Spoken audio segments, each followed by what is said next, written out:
And we've raised almost $1.3 billion over the internet. I had no clue what I was doing. This was not a plan. This was born out of sheer fear. I just knew I need to communicate to somebody about something in hopes that somebody runs into my material. At some point, it's going to click. This is the unfortunate thing entrepreneurs do. They just underestimate the effort required to actually get success. I just throw myself into it, dude, and try to do 10 times more than everybody else. And this is where people should start. So becoming known was the best thing I ever did for my business. It allowed me to scale my business, but also allowed me to increase my income exponentially, which then allowed me to make better investments. And I learned all of this about 5 years ago from one individual who I read his book and saw him at a conference and just started following all this stuff. So that is Mr. Grant Cardone. He is the #1 sales trainer in the world, New York Times bestselling author, media giant on social media, YouTube, all that stuff. But he's also a real estate mogul. I'm an investor in one of his funds, actually. He has $4.5 billion in assets under management right now, and runs 16 plus businesses. And then also, really cool thing, he has a foundation that helps provide financial education to at-risk youth. So thank you so much for being here, Grant. Really appreciate you, man. Appreciate you being here, man. And your story, it's exciting to hear that you went to an event and you're one of those people in the room that actually something happened. Yeah. And you responded to it. And I know I've been to things like this before, or listened to an audio program, or read the cover of a book.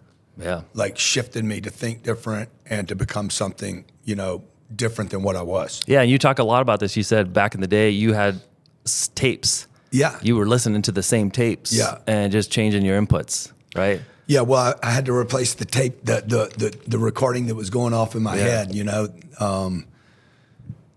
with some new training and information. I didn't have anybody to teach me or mentor me. This is pre-internet, pre-phones. There was no Audible, there was no download. So I bought a set of, it was a Betamax, VHS Betamax, big giant tape set. And you had to go buy another $300 or $400 program or machine to play them. And I would watch those videos every day. I paid $3,000 back then. That'd be like 12 grand today. Wow. And other people thought it was a scam.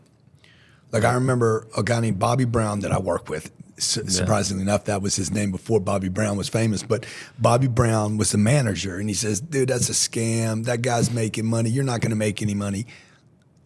Those tapes were worth hundreds of millions of dollars to me, because it literally got me on the path from being broke to having direction and some confidence and at least a playbook. Yeah. Because I had been, up to that point, I had been basically going to work every day without any kind of real direction or sense of what do I do when X, Y, or Z happens. Yeah. So, and what's crazy is, we talk a lot about people having that shift. Sounds cliche at this point, but that's why you invest heavily in these businesses. I mean, in these events, right? 10X GrowthCon is bigger than ever. It's not backing down, like it's getting bigger. And so, but what I wanted to do today was like, hey, let's get into the marketing stuff in terms of how you grew those businesses, what your advice is to other businesses. And what we'll do to wrap up is like, now that we're making more money, how should we properly invest it? Because we talked a little bit before the show, like there's a lot of conflicting advice out there on investing. Cool. So going back, I just want to go real quick. 16 years. We looked on YouTube last night. I go on YouTube, I pick oldest video. Yeah. 16 years ago, you started making videos on YouTube. So that's what year? 2008. 2007, 2008. So the crash was happening. Exactly. You're talking about real estate and you're talking about business and stuff like that. How many views were on that video? Do you know? You remember? The first one has more because I think people watched the first, but a lot of them just had 1,000 views, 10,000 views. Yeah. And then once in a while you get something bigger. But yeah, I just want to know, man, 2008, this is like pre-influencers. Yeah. Oh yeah. 100%. I mean, nobody was even a term yet. Nobody's talking about content creation, content marketing. None of that was around. What inspired you to go and start making videos on the internet? So, it's interesting you say that, because influencer wasn't around. Like, people didn't even know what an entrepreneur was. Really, entrepreneur back then meant you were out of work. There was even a joke. It was a bad term. Totally, it was a bad term. Yeah. If you were a guy in a club, in a bar, and you told the girl you're an entrepreneur, she's like, "Oh, he's a deadbeat." Yeah. And the term influencer did not exist. Let's see what did not exist then. Instagram did not exist. Facebook didn't exist. YouTube was brand new and nobody knew what to do with it. There was no concept of viral videos. That term did not exist, okay? Yeah. This is crazy because network. What was it called? What's some of these other terms? Network marketing. Well, that was around, right? And it was taboo. Crowdfunding did not exist. Yeah. You know, phones were just literally coming out. Like you could make a phone call, but you couldn't download. A reel did not exist. A live did not exist. Like I'm just thinking about audio apps did not exist, right? So when I saw what happened was 2008, back to your question, the economy had crashed. I had 2 companies and a real estate company. Yeah. The 2 companies went from making about $6 or $7 million bucks a year to like on life support, maybe $1 million. Yeah. And like literally got destroyed because of 2008. The real estate, I owned, I think at that time, 234 units. This is 2008. I owned 230 units, a shopping center. I just sold 2,200 units in Tucson. And this is in California? You were living in California? Yeah, I was living in California. And sold the Tucson portfolio, made a little money there, downsized everything into San Diego. And 2008, bam, crash hits. The first 2 businesses were failing. That's where I got my money from. And then I would take the money from the first 2 businesses and buy real estate. Well, you couldn't buy any real estate in 2009 and 10. You couldn't get a loan. Yeah. And so everything was on freeze. Like, and I'm sitting here dying, dude. Like, you know, most of our business was with car dealers. Half of the car dealers in America, there was 20,000, 9,000 of them went out of business. Jeez. Literally in a period of, 15 months. Devastation. I told my wife, I said, we're going to go broke. I was newly married, we had a baby on the way, and I said, we're going to go broke, dude. I'm telling you, we're going to go bankrupt. So the crazy thing is I owed a bank $58 million. They failed. Wow. New bank comes in and calls the loan because everything was in default now. And I'm sitting here, a guy named Gavin visits my office and he says, you should get on Facebook and YouTube. Yeah. And I'm like, get the F out of here, dude. I don't have time for that. I'm freaking sitting here drowning, right? I literally booted him out of my home office. The guy leaves. I can hear the gate close and I hear myself say, you're so negative. You're such an old man. Okay, now at that time, because I'm thinking like an old guy, like I don't have time for that. Just rejected the idea immediately. And that is what kind of lit the light, the bulb. The bulb went off and said, you just sound like some old guy rejecting the concept of a new idea. Yeah. And that has always been a warning to me. And so what I did was I immediately that day started a Facebook account and a YouTube account. Okay, myself, I went in there and just figured out how to do it, which was daunting by itself. And the videos are actually pretty good. Like the quality, you could hear you. Like, I don't know if you knew anything about video. Dude, we knew. There was no team. I had 3 people on my team. We have 1,000 employees today. Yeah. So we had, back then, I had no clue what I was doing. None. I just knew this was free. I had no money. Free attention. It was free attention. And I needed attention because I was in one sector. Right, no one knew me, and this is when I started understanding the problem I had created was I was too dependent upon too small an audience. There's a warning to everybody listening. Like you can have a good thing if you are dependent upon your audience. You will know it. You will know it when you start to feel resentment toward the customer that is actually paying you. Like if you've ever, like there's a big car convention in town. 15 years ago, I resented these car dealers because I was dependent upon the car dealer. Yeah. And I needed their money so bad. And so when they pay me, it was a weird kind of phenomenon, but when they paid me, I was like, they were never grateful, never happy about it. I never gave them enough value. They always wanted a deal. And so I would resent the business. It wasn't because of them. It was because I was dependent upon them. And I knew that. And that's a good thing because I noticed a lot of people who we see at these events and that we coach and mentor, they're mad at the people that refer them business. They talk shit about the customer. Yeah, exactly. The people that send them deals, the builders, all these kinds of things. It's almost like a tell. It is. That you don't have enough customers. That's right. You don't have enough business. That's right. And so that's a great point.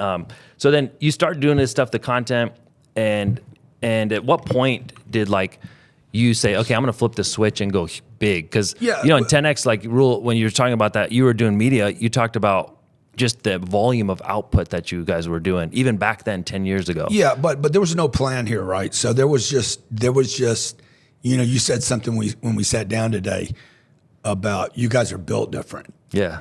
And this was all fear-based.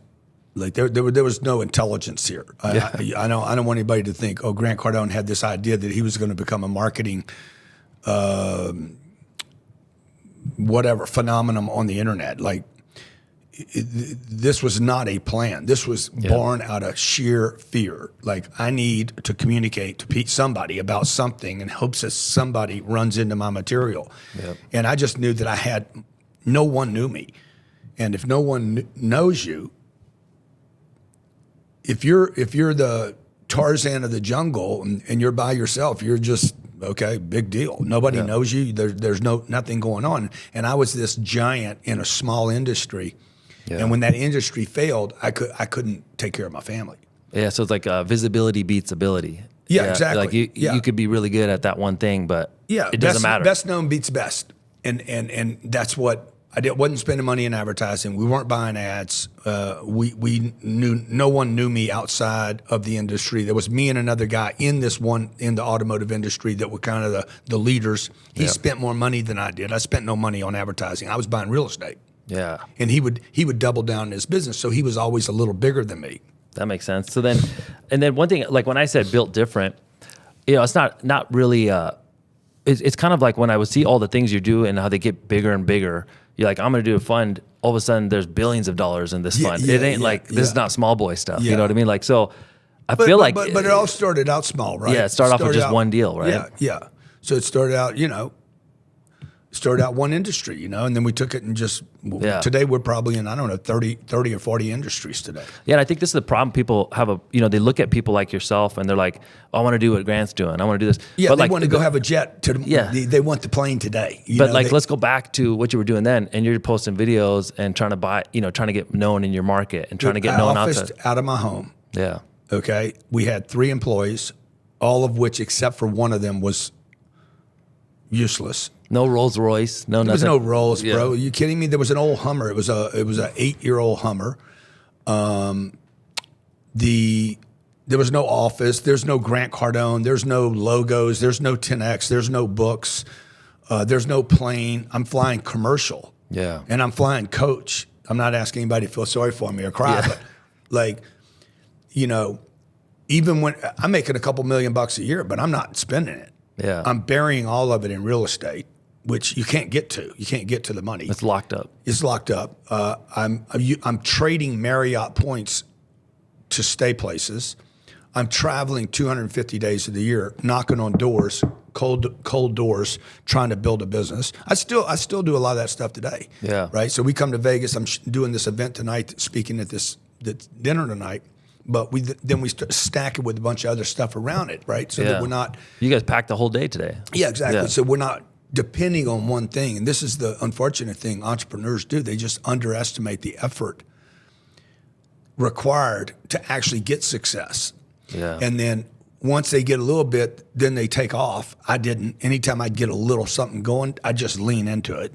Yeah. And try to get more out of it. And you talked I know you had a history with drugs and then you got over it, but now your drug of choice is this, right? Success. 100%. It just drives you. Switch on the rather than using drugs, I'm like, okay, I'm going to go use work, which I think, a job is just a really, really very important thing for people to have. I've seen people. I was writing a post on X this morning about, when somebody loses their post or their job or their purpose, dude, they decline. So their health declines, their mental abilities decline. They get envious and jealous of other people.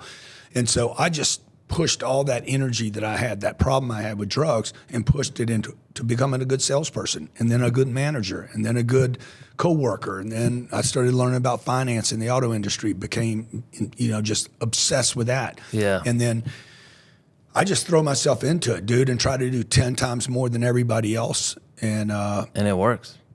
That's it. It's going to work. At some point, it's going to click. Yeah. And I think a lot of people, if you're on that journey, you just need to do more. A lot of times people are like, what do I do? And they'll tell us what's working. Yeah, Why don't we just do more of that? Yeah, you know what I mean? Exactly. I'm doing content And then if I showed you how much content I produce, I know what you're going to say. You need to do more. Like you need to push out more content, and because it's working, right? So it's just a matter of ramping it up. So right now, when you're looking at the future, and you guys are, you got studios, I think you just launched a TV show. Yep. TV network. Yeah, TV network, and all these different things in the media space, right?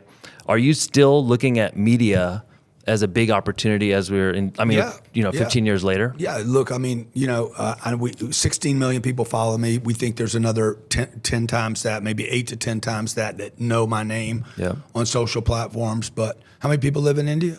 1.3 billion? Yeah. Yeah, nobody knows me. Yeah. So if you think about worldwide, what was America? 300 and something million people. Yeah, 330 million people that are, have obesity and like completely, like many of which are giving up on the whole game. Yeah. Like, there's other countries that are like completely committed to the bag and the game and success, even more so than Americans today. So, our goal is to educate people around the world through entertainment. The channel's 10X Studios on YouTube. And we're producing 4 TV shows there this year. Real Estate King, Undercover Billionaire, Behind the Scenes, How to Get Rich in America. What's the other one, Jared? Oh, Rise and Fall of American Companies, where I tell people, okay, this is what they did right, this is what they did wrong. The Great American Speak Off is a 5th show we're working on, looking for the next great I saw an email from Pete Vargas on that. Yeah. And there's one other, Jared, what are we working on? There was one other show we're working on. Whatever it takes. Oh, yeah, and bringing back another show called Whatever It Takes, and Turnaround King. So we got that happening this year. Yeah. Because people want to be entertained. That's not going to go away. Yeah. And education's failing people. Yeah. So if we can combine entertainment and education and start telling stories about entrepreneurs that have been successful that maybe CNBC won't cover. Yeah. Your story would be a very compelling story to tell to people how you actually made it. Yeah, and that's what I found is my kind of rags to riches or whatever, and it's not that crazy. Many people have had a similar story, but that's my number one asset in marketing. You know what I mean? Like I talk about that story and people want to work with you. Yeah. And so it's just about putting it out there. So, when you talk about, putting out so much media and you guys are doing it at this high level, like what's the goal? The goal is just to get more attention, just become known to even more people than you already are. And then is it, do you have the goal is to get more people to invest in the funds, or is it just to get the attention? No, number one, when I'm going to go back and say 2008, 9, and 10, there was no plan. In 2020, there was still no plan. Oh, really? No, like 4 years ago. In fact, 4 months ago, there was no plan. So at the end of 2023, we still didn't just keep doing what we were doing, dumping lots of content. But in reality, we have failed as a company compared to the strategic way to drop content in, right? Yeah. Like you do an interview, like you're similar to me. I'm just going to do the interview, right? But we missed all the thumbnails. We missed the big clickbait stuff. The titles, and we just go into a lot of stuff. We're going to stop doing that this year. Yeah. And we're going to get much more. What's the word? Intentional yes. About the videos, about the content. That's why we're pushing everything off my YouTube channel onto 10X Studios. Yeah, you talk about thumbnals. Mr. Beast, they test 200 thumbnails before they. Yeah, I've never tested 200. Yeah, that's of anything, crazy. But yeah, and but that being said, it has worked. We've raised almost $1.3 billion over the internet for Cardone Capital. We sold $1.2 billion worth of products and services over the internet, tickets, books, digital downloads. Would you say that the investment in your personal brand has been the highest ROI? Or is this real estate now, right? As you've gone into the fund? Well, all the businesses work together. There's not a business that, they all sit on a hand. So if I move my pinky, my thumb's going to respond. These businesses aren't separated. So 10X, right? If I'm rocking 10X Health also benefits. Yeah. Cardone Ventures benefits, right? So, is the brand the most important thing? I don't know if the brand's the most important thing because you can't really make a brand very quick. Brands take time. Yeah. It's like Brands aren't promotion. They're not advertising. It's not marketing. Marketing is the plan for the advertising or the promotion or the publicity stunt or the PR. But brand is something seared. Yeah. So like some people, some of this 16 million that follow, and then this other, I don't know, 80 million or 100 more million people that know me, all know me for different reasons. Yeah. Some people know me because I show off my plane. Some people know me because I just ordered a armored Humvee. And they're like, oh my God, he's going to go get into the damn bunker business, right? Yeah. Some people know me because of 10X. Some people know me because I'm a sales guy. Some people know me as a marketing guy. Some people know me as a real estate person and don't know anything about all that other stuff. Yeah. Some people know me because I'm in a defamation suit with a guy for $100 million. Yeah. So some people know me because of what negative things other people say about me on the internet. Yeah. All those are brands, by the way. But you talk a lot, you get a lot of, I think from the influencers that I follow, you get more hate than other ones. Yeah, and it's because you just always speak your mind. And so I know part of that is just who you are. You just call it like it is. You just straight shooter. But is this some of it is a marketing thing, right? Like it seems like you like the controversy when someone's hating on you. But it's not a game for me. I'm not trying to do this for marketing. Like we don't sit and think, okay, I'm gonna push on this dude to get more marketing. Yeah. I'm just gonna push on the guy because I don't agree with him. Yeah. And if I don't agree with somebody, these guys can tell you to work with me. Dude, boom, that ain't gonna work. Like, that's not gonna work. That's ridiculous. That's dumb. That doesn't make any sense. You know, this thing that you talked about earlier about 3 guys speak from a stage and they all have different advice on investing. Yep. I'm like, fuck, I ain't listening to any of you guys. Okay? Yep. Because I don't want to be you guys. I want to be something else. So I don't know why exactly I create the controversy I do. One is I do speak my mind. I'm not trying to get marketing to do that. Yep. But I'm just trying to understand what's true for me.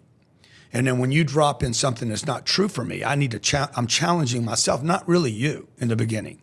Yeah. You know, like you say, you need to save 3 months of money. And I'm like, okay, why do I need to save 3 months of money? Like, I'm challenging everything I've been told my whole life. And I'm like, this is stupid. Why would I keep money that's going down in value for some freaking emergency that hasn't happened? All I'm going to do is basically fund an emergency. Yeah, and that's a great point. It doesn't happen. You talk about, like, wouldn't debt be better for that? Like, that's what credit cards are for. But before I go to what's right or wrong, I'm just going through my head. Like, I'm challenging myself when Dave Ramsey says, you need 3 months, or whoever says this, the uncle that says you need 3 months, or the millionaire next door says you need 3 months or 6 months of savings. And I'm like, that's stupid, dude. Why would I want to save money in a bank? Yeah. And I'm running through this in my own head. And then I blurt out, this is stupid. This is crazy, you know? And when I blurt it out like that, it becomes controversial. Like, even right now, I'm trying to figure out why this happens to me. Why do so many people not like what I say? Well, it's also politics, right? You talk about, dumb stuff the government's doing. Like, I mean, this has to be the time period where we see the dumbest shit from the government. Yeah. I mean, I don't know. I haven't been in politics that much, but in the last 3 years, I'm like, these guys are dumb. Like, I feel like it's just a level of incompetence I've never seen before. And so it's not about politics, like what side you're on. This is just dumb shit. You know what I mean? So if you say it, a lot of people seem to be offended by that these days, So I think that just comes with the territory now. Yeah, and I mean, that's one piece. Their rightness, their bias, my bias is being challenged, so I'm going to defend it. And then the other thing is, when you start stacking successes and you start moving away from people that you were once maybe peers or competitors with, and you start moving away, there's a period when you're moving away from them that they're like, oh my God, he's getting ahead of me. Yeah. That causes some friction. Once you leave them completely, like wham, you're in another realm, that drops off. And then they're like, oh, I always knew you were going to make it, man. I'm so proud of you, man. Yeah, you weren't saying that shit like a couple of years ago. You were freaking kind of hating on my, So I think some of that's just natural, dude. Just natural envy and jealousy. And I put some money in the beginning into one of your funds. Then I bought over the last 5 years 6 or 7 single family homes. Yeah. And they're rental properties. Yeah. And I feel like I did that wrong. I feel like I should have just done something different. Yeah. But at the same time, those properties have appreciated. I got some tax benefit from it. Yeah. But you know what I mean? Like, You're worried about them right now. You're worried about them right now. Like even as you tell me the story, you're like, I got these 6 homes. Well, the reason why you felt that energy is one of them's been vacant for 3 months because I can't find a tenant. Yeah. What's wrong with the other 5? They're rented, but they could go vacant at any time. You're worried about him right now. Guy loses his job, boom, he's bouncing. Yeah. Or he doesn't bounce and he stays and doesn't pay. So Even worse. Someone like me who has these Now, properties. are you worried about those 5 deals you're in with me? I don't. Like I never worry about them. Yeah. Which is so important for people to know because you have zero attention on the investment you made with me. I pay you every month. Yep. There's probably $200 million worth of equity based on the smallest number is what, 120? $120 million worth of equity. We're partners on you. It requires no attention or energy. So from if we had the time to do the math, do you think it'd be better to put it in there? 100%. So if I took these 6 properties I bought, you would make more money with me than you would owning. You would make more money with me as a 1% ownership in a fund with me than you would make owning 100% of those 6 deals or any deal.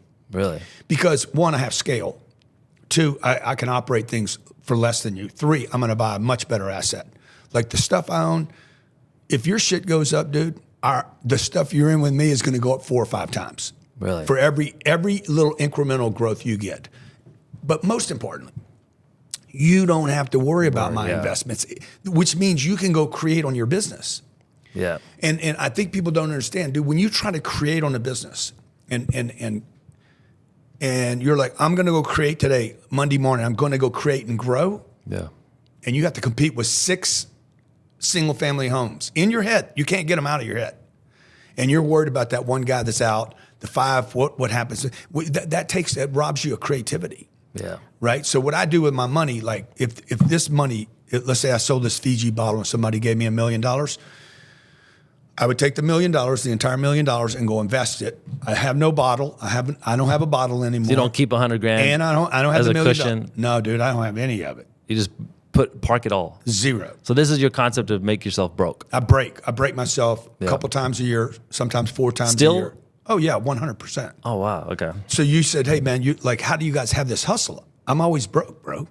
Yeah. I break myself. Okay, I break myself financially, and that keeps you hungry. I break my ego. So I'm like, well, I don't have any followers. Okay, I'm not a star. I'm not the internet calls me what does it call me, a celebrity influencer or something? Yeah. I'm like, I'm not that. I go to 0. And because I go to 0, I'm going to build a new audience, right? Because I'm always trying to build to something, the next thing. That makes sense. This is like the part where you talk about making money in business, making that your number 1 priority. You got to get more cash flow, make more money, and then just park it in stuff you can't touch and just let it be. Move it. I'm liquid. When I get the $1 million, I'm liquid. I take the liquidity, I move it. I no longer have the bottle of water. That's the asset that I had. Yeah. Now I have $1 million. I'm going to take the $1 million, dump it into something non-liquid, illiquid. I want to go from paper to a building where I can't touch the money.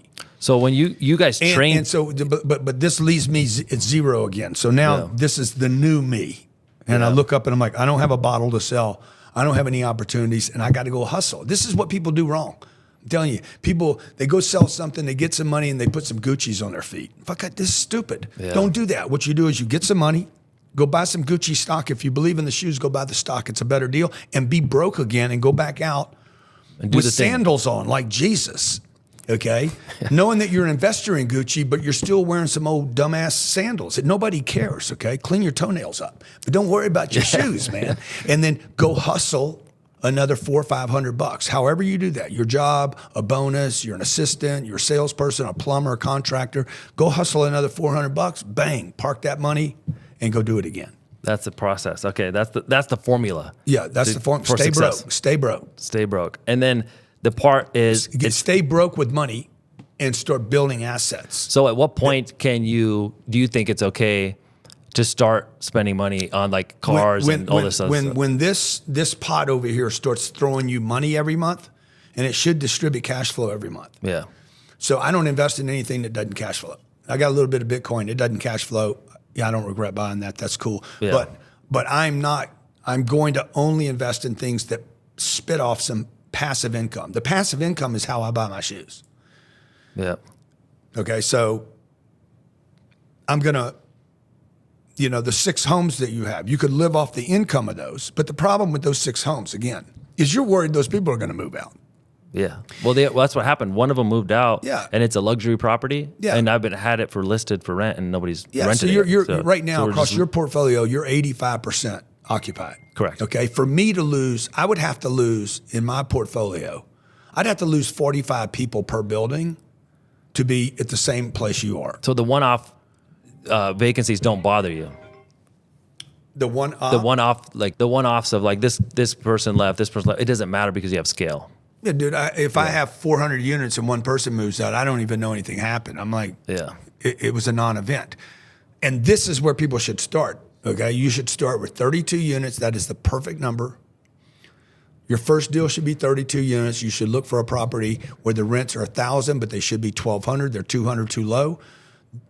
If you can find that deal in your marketplace, it's probably 1970, 1980 built. Guy's probably owned it 10 or 15 years. He didn't raise the rents because he doesn't need to. The rents are 1,000. You raise them to 1,200. You'll make $1.2 million on that deal as soon as you move the rents without doing anything.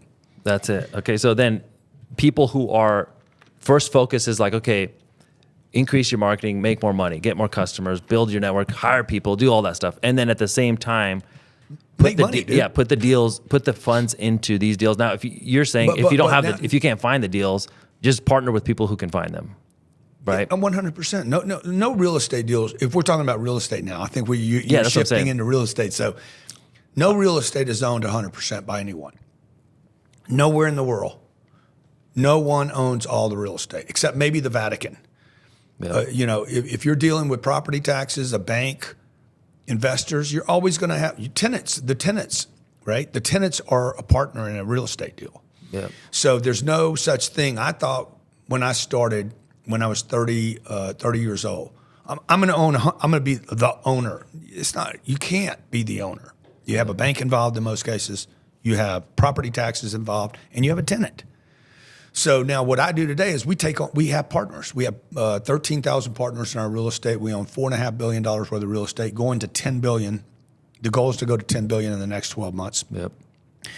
And then $100 billion in the next 5 years. We'll be the largest apartment owner in America and do it with everyday people. So like some of your buddies that that syndicate deals, many of those guys are going to big institutions to get their funding. That's a partner. Or you go to Fannie Mae to get a loan. That's a partner. And then you have, 40 tenants. Those are partners. So I would just tell everybody, quit thinking about you're going to own it all. Partner. Think about having partners and investor partners. Or you be the passive investor with a guy like me. How much you put in the $100,000. Yeah. So what are you getting every month? $500. Yeah. $600 a year. And then at the end in December, I get more for some. Yeah. That's like 13, the end of the year. Yeah. We throw off a surplus. I thought that was a At Christmas the end of the year. bonus or something Yeah, you guys get. exactly. That's it. So that is the formula. And when you talk about putting the money into these deals, a lot of, that's the advice. Like somebody will say, hey, just go buy, the real estate guy will say, hey, go buy some duplexes and triplexes. Yeah. And you're, or flip a deal or do the bird things. Yeah. But these things end up taking your eye off the ball in terms of now you're dealing with, that's another business. You know what I mean? No, that's another job. That's not job. a business. Okay. The Burr, is it Burr? Yeah. Burr and fix and flip, all that stuff. Fix and flip, these are jobs. Don't kid yourself. You're not an investor if you're a fix and flipper. Okay. If you're doing single family homes, you are not an investor. You are a manager of a piece of property. You collect checks, you fix the property, you paint it. You cannot afford a manager. Now, you're an investor with me. You don't paint anything. You hadn't even been to the properties, bro. Yeah. There's no way you've been to all four. So this is a good concept. It's like, I should want to be an investor. You want to be an investor. Who cares about being an owner? You don't want to be an entrepreneur. Yeah. You do not want to be an influencer. You do not want to be a boss. Okay, I'm telling you, this is bullshit. Skip to the good stuff. Be an investor. Be Buffett. Be Buffett. Yeah. Okay, Buffett's a perfect example. He made $508 million as an investor at Coca-Cola last year. The top guy at Coca-Cola made $58 million. Wow. So Warren Buffett made $500 million being an investor, He's never in the operations. Yep. Okay. And the CEO that runs the company made $50 million. Who you want to be? Do you want to be an investor? You don't want to be the owner. You don't even want to be the CEO. You don't want to be the top guy in the company. So entrepreneurship is kind of the means to the end of You getting. don't want to be the entrepreneur. You want to be the investor. You know, I see people with their little shirts on. I'm the boss. Fuck, you're stupid, bro. You're a slave. Like the super wealthy look at the boss and say, "What an igmo." Yeah. So you don't want to be the boss. That makes sense. You don't want to, because you're still in the business. But you guys teach a lot of people, like people that come to 10X. These are all small business owners. Like these are business What we're guys. doing is we're building their business now, because back to this. I buy a building. Yeah. No, I got some money for this, and then I buy a building. I converted the money to a building. So now I'm broke over here, but I got this building, and then I do it again. Boom, and I got a second building. Okay. Now I'm gonna start building this portfolio up over here that's taking care of me while I'm building this. I have all my attention on the grind over here for the money, but the reason I'm grinding money out is to invest in myself. I need to be better, faster, smarter, better picker of people. And then I'm going to invest the money in that business, more marketing, sales, operations. And then when there's money left over, maybe I'm a sunglass company and I'm selling more sunglasses. Any surplus, I'm going to start dumping into these real assets over here. These give me a bunch of tax write-offs. Yeah. Against this earned income. I'm broke all the time. But I'm starting to build up assets over here, but I'm broke over here. So I'm not buying the Patek's and the Rolexes and the Rolls Royces and showing off. And Yeah. I'm low key over here, and I'm burying everything over here. That's it. And that And then one day when this starts spitting off, yeah. then I'm like, okay, I want some Gucci's. I'll buy them out of this. And then the other event, like all the things that you guys do in the business side, you're not taking your foot off the gas there at all in terms of that. Yeah, right? we may be toward the end of our 10X growth conferences. Really? Yeah, Okay. we're discussing whether we will continue that in the future. We have one coming up here in April 2nd, 3rd, and 4th. We're 90% sold out right now.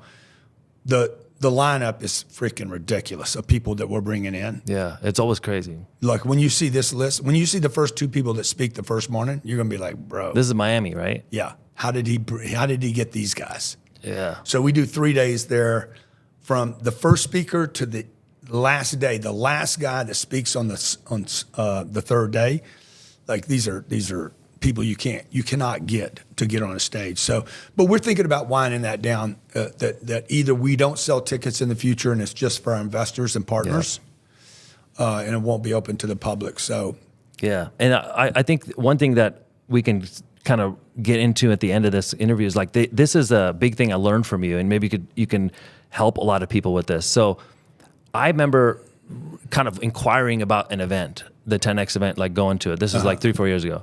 And some dude texted me back. And then that dude, he wouldn't leave me alone. Yeah. Like he called, he DM'd, he found me on Instagram, he sent me a voice memo. Yeah. And then he eventually he's like, dude, there's some deals. We're going to close you on this. Yeah. So here's what I thought.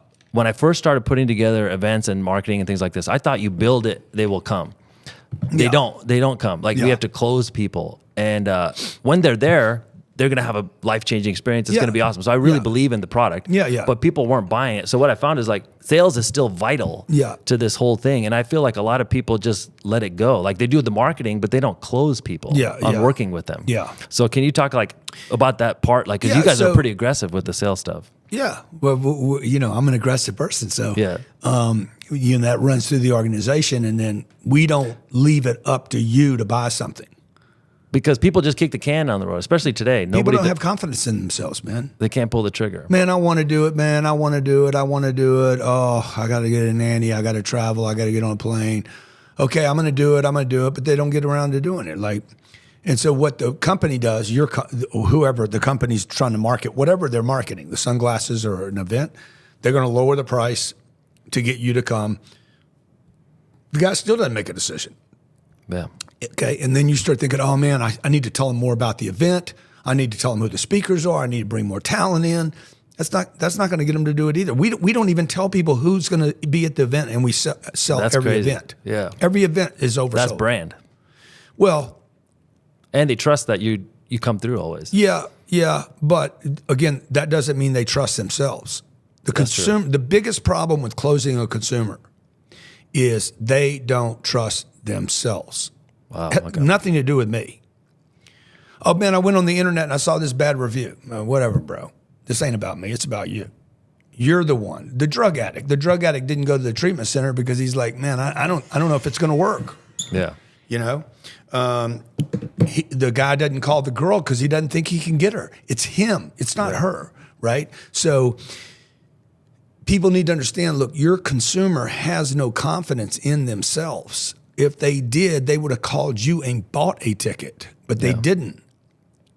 They Right? didn't buy it on the landing page. They just put their information in there. Well, you shouldn't even need a landing page. If they had complete confidence in knowingness of their future, they should call you up. Grant Cardone, I want to go to your next growth conference. I want to be on the front row and I'll pay whatever, because you'd have confidence in the miracle.